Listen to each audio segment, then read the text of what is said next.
Hello दोस्तों, स्वागत है आपका अपने यूट्यूब चैनल स्कूल प्रवेश में। जैसा कि आप लोग जानते हैं कि हम आपके लिए केंद्रीय विद्यालय एडमिशन से रिलेटेड सारी जानकारी और समय-समय पर लाते रहते हैं।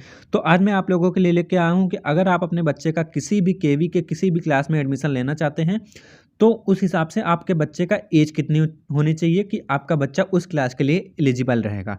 तो इसलिए मैं आप लोगों के लिए इस वीडियो में सारे जानकारियाँ लाऊँगा कि कितने से कितने साल का रहना चाहिए आपका बच्चा किसी भी क्लास में एडमिशन लेने के लिए। तो उसके पहले मैं आप लोगों को थोड़ा-सा बता देता हूँ, जो नई शिक्षा नीति आई है, उस हिसाब से कौन-सी क्लास किसके अंतर्गत आता है। तो चलिए एक-एक करके देखते हैं। जो स्टेजेस ऑफ स्कूल एजुकेशन है, वो टोटल 4 भागों में डिवाइड हुआ है। सबसे पहले अपना फाउंडेशन स्टेज, नेक्स्ट है अपना प्रिपरेटरी स्टेज, नेक्स्ट है अपना मिडिल स्टेज और जो लास्ट है वो अपना सेकेंडरी स्टेज। तो जो स्टेजेस ऑफ स्कूल एजुकेशन है, वो टोटल 4 भागों में डिवाइड हुआ है। फाउंडेशन, प्रिपरेटरी, मिडिल और सेकेंडरी। और फाउंडेशन स्टेज के अंतर्गत जितनी भी क्लासेस आती हैं, वो है बाल वाटिका 1 से लेके क्लास 2 तक, टोटल 5 क्लासेस। नेक्स्ट है अपना प्रिपरेटरी स्टेज, इसके अंतर्गत जितनी भी क्लासेस आती हैं वो क्लास 3 से लेकर क्लास 5 तक टोटल 3 क्लासेस आती हैं। नेक्स्ट है अपना मिडिल स्टेज, इसके अंतर्गत 6 से लेके 8 तक जित क्लासेस हैं वो आती हैं, टोटल 3 क्लास। और जो लास्ट है सेकेंडरी के स्टेज, उसके अंतर्गत क्लास 9 से लेकर क्लास 12 तक आता है। तो ये टोटल 4। तो इस तरह से टोटल 4 भागों में डिवाइड हुआ है अपना स्टेजेस ऑफ स्कूल एजुकेशन, 5+3+3+4। तो चलिए एक-एक करके हम लोग देखते हैं। Foundation stage, preparatory stage, middle stage के अंतर्गत जितनी भी कक्षाएँ थी, उस हिसाब से उस बच्चे का ऐज कितना होना चाहिए। तो सबसे पहला अपना फाउंडेशन स्टेज, इसके अंतर्गत बाल वाटिका 1 से लेके क्लास 2 तक की कक्षाएँ आती हैं। तो बाल वाटिका 1 में एडमिशन के लिए आपके बच्चे का ऐज 3 से 4 साल रहना चाहिए।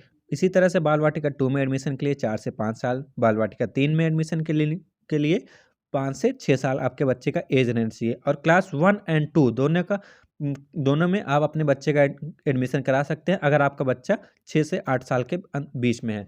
तो अगर आप इस तरह से आप अपना बच्चे का एज कैलकुलेट कर सकते हैं। अगर आपका बच्चा 31/3/2023 तक, मतलब 31 मार्च 2023 तक अगर आपका बच्चा इस एज के बीच में आ रहा है, तब आपका बच्चा एलिजिबल है उस क्लास में एडमिशन लेने के लिए। तो इस तरह से आप अपने बच्चे का एज कैलकुलेट कर सकते हैं।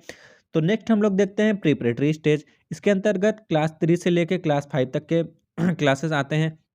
तो क्लास 3 में एडमिशन के लिए बिटवीन 7 टू 9 ईयर रहना चाहिए। आप अगर अपने बच्चे का एडमिशन क्लास 3 में कराना चाहते हैं, तो आपका बच्चा 7 से 9 साल का रहना चाहिए। इसी तरह से क्लास 4 में एडमिशन के लिए 8 से 10 साल है और क्लास 5 में एडमिशन के लिए 9 से 11 साल है। नेक्स्ट है अपना मिडिल स्टेज, जो क्लास 6 से लेके क्लास 8 तक होता है। और इसमें क्लास 6 में एडमिशन के लिए आपका बच्चे का एज होना चाहिए 10 से 12 साल, क्लास 7 में एडमिशन के लिए 11 से 13 साल, कक्षा 8 में एडमिशन के लिए 12 से 14 साल आपके बच्चे का एज रहना चाहिए। इसी तरह से आता है सेकेंडरी स्टेज, इसके अंतर्गत क्लासेस आती हैं क्लास 9 से लेकर क्लास 12 तक। तो क्लास 9th में एडमिशन के लिए आपके बच्चे का एज 13 से 15 साल होना चाहिए। क्लास 10th में एडमिशन के लिए 14 से 16 साल होना चाहिए। इसी तरह से आप अगर अपने बच्चे का एडमिशन क्लास 11th में कराना चाहते हैं, तो ये आफ्टर पासिंग 10th एग्जाम, जो 10th का एग्जाम होता है, जो नॉन केवी हो चाहे केवी हो, किसी भी स्कूल से अगर 10th का एग्जाम पास आउट करके आया है बच्चा, तो वो एलिजिबल रहेगा क्लास 11th में एडमिशन के लिए। इसी तरह से क्लास 12th में एडमिशन के लिए आफ्टर पासिंग 11th एग्जाम।